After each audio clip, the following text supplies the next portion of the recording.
Digor, Doğu Anadolu bölgesinde, Kars ilinin bir ilçesidir.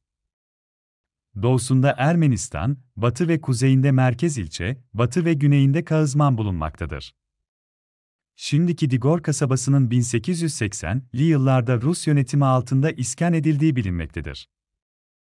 Ancak kasaba içinde şimdi yıkılmış bulunan Tekor Bazilikası, çok daha eski dönemde burada önemli bir yerleşim bulunduğunu gösterir. Tekor Bazilikası yaklaşık 480 yılında inşa edilmiştir. Bilinen en eski Ermenice yazıta sahip olması ve modern dönemde ayakta kalan en eski kubbeli Ermeni kilisesi olması bakımından tarihi öneme sahiptir. 1912 depreminde hasar gören kilise, 1960'lı yıllarda resmi makamlarca yıktırıldı ve taşlarıyla Digor Belediye binası inşa edildi.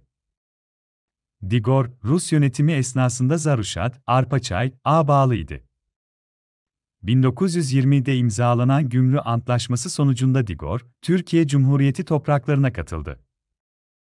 Bir süre Kağızman ilçesine bağlı bir nahiye olarak kalmış, 1953 yılında 6068 sayılı kanun ile ilçe yapılmıştır. İlçe toprakları Erzurum-Kars platosunun doğu ucunda yer almaktadır.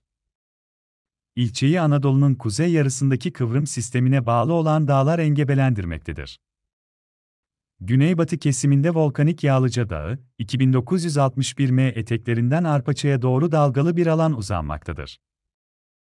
O alanı güneyde 2000 m yüksekliğinde Başköy Yaylası, Nahçıvan Çukuru sınırlamaktadır. Yağlıca Dağı'nın kuzeybatısında da Hacı Halil Dağı, 2366 m bulunmaktadır.